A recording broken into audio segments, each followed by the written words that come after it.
नमो तस् भगवतो अरहतो सम्मा सम्बुद्धस्स।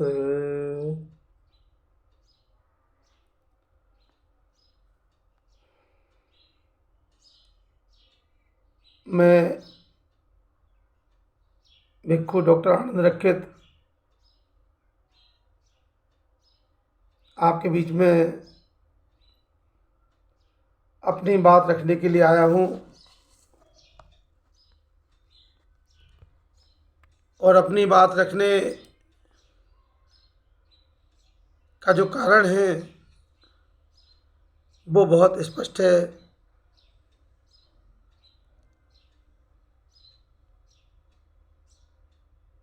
वो ये कि भारत में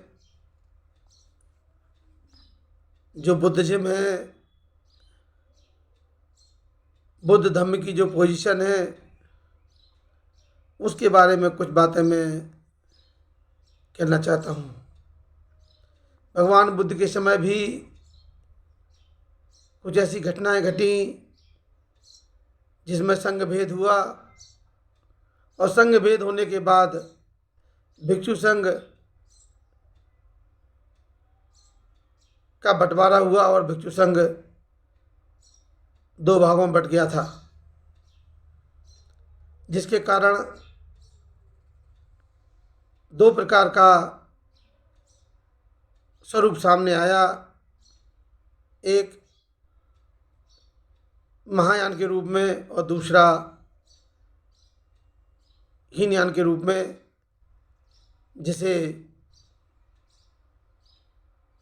थेरवादी कहते हैं, थेरवादी परंपरा कहते हैं।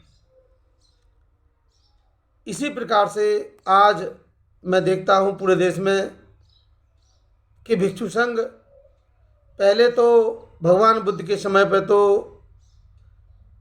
दो ही भाग में बटा हुआ था, परंतु आज भारत में जो भिक्षु संघ की स्थिति है वो बहुत नाजुक स्थिति है। आज भिक्षु संघ में इतना बंटवारा हो गया है कि उसको आप गिन भी नहीं सकते हैं। हजारों की संख्या में संघ बन गए हैं और हर एक संघ का अपना एक छत्रप है, एक मुखिया है जो दूसरे मुखिया से कभी मिलना नहीं चाहता है।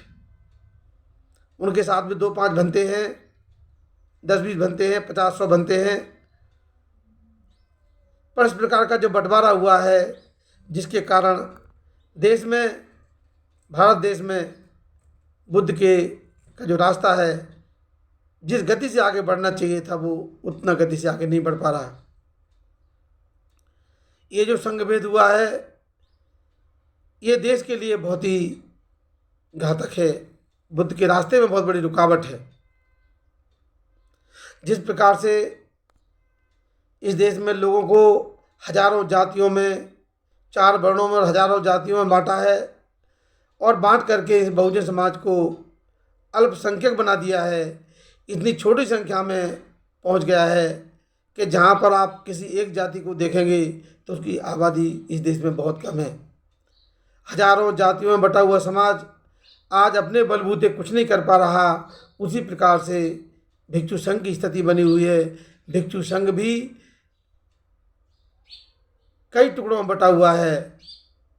पूरब का अलग है, पश्चिम का अलग है, उत्तर का अलग है, दक्षिण का अलग है, मध्य भारत का अलग है।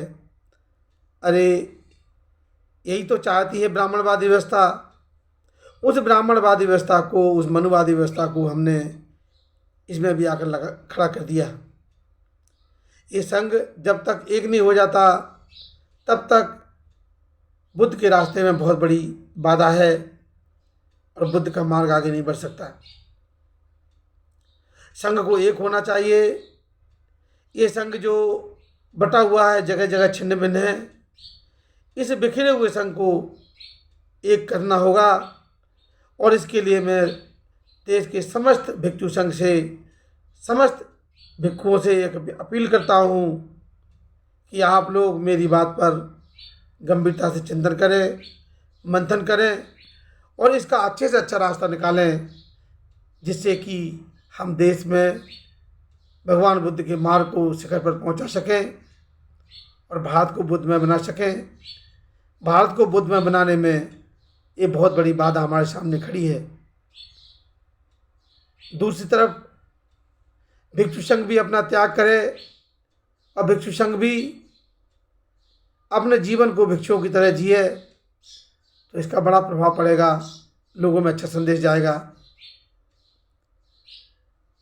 ये जिम्मेवारी उन सभी भिक्षुओं की जिम्मेवारी है, उन सभी भिक्षु संघों की जिम्मेवारी है जो ऐसा महसूस करते हैं कि बुद्ध का मार्ग आगे बढ़ना चाहिए।